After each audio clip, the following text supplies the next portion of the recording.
और समग्र भौतिक उपागम भी कहते हैं इसको कई बार। ठीक है, समग्र भौतिक उपागम, तो ये भी याद रख लेना।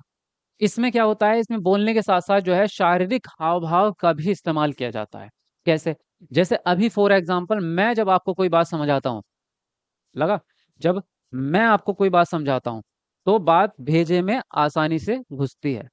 तो मैं क्या कर रहा हूँ, शब्द तो मुंह से निकाल रहा हूँ लेकिन उसके साथ में मेरे हाव भाव भी चल रहे हैं, है ना।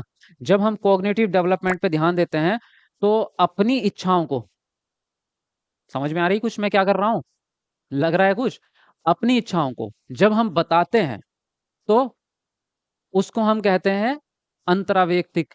दूसरे की इच्छाओं को, दूसरे की, तो क्या कर रहा हूं मैं बात तो बोल रहा हूं लेकिन उसके साथ में अपनी बॉडी लैंग्वेज का पूरा इस्तेमाल कर रहा हूं। मैं अपनी बॉडी लैंग्वेज का बहुत ज्यादा इस्तेमाल करता हूं, आप लोग देखते होंगे मेरी वीडियोस में कि मैं बहुत ज्यादा अपनी बॉडी लैंग्वेज का इस्तेमाल करता हूं। बहुत बार तो मैं आपको एक्टिंग करके दिखा देता हूं जब और ज्यादा मुझे बहुत अच्छे से उस चीज को प्रेजेंट करना होता है।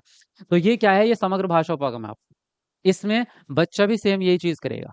आप बच्चा क्या करेगा, बच्चा जो बात बोल रहा है उसके साथ साथ अपना बॉडी लैंग्वेज का भी इस्तेमाल करेगा, हाव भाव का भी इस्तेमाल करेगा। अब जैसे वो ऐसे बता रहा है कि एक चूहा जा रहा था और चूहे की पूंछ पर जो है शेर ने पैर रख दिया और चूहा बोलता उई, उसको जो है क्या हुआ, दर्द हो गया। तो क्या है, फेस का एक्सप्रेशन बदला है ना, बदला है फेस का एक्सप्रेशन एकदम से।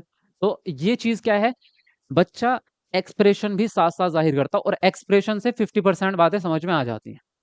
आप देखेंगे बहुत बार, तो कई बार जब हम किसी के साथ रोज ही रह रहे हैं, रोज ही रह रहे हैं, है ना, तो उसका बिना शब्द के भी बात समझ में आ जाती है। उसका चेहरा देख के समझ में आ जाता है कि ये किस मूड में है और ये क्या कहना चाहता है ना।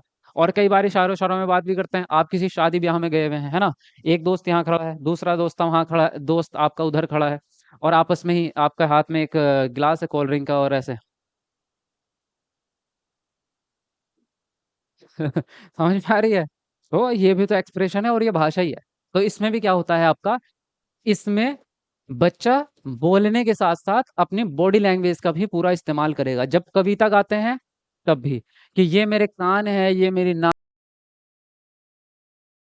भी। जब बॉडी पार्ट सिखाते हैं तो इस तरह से सिखाते हैं।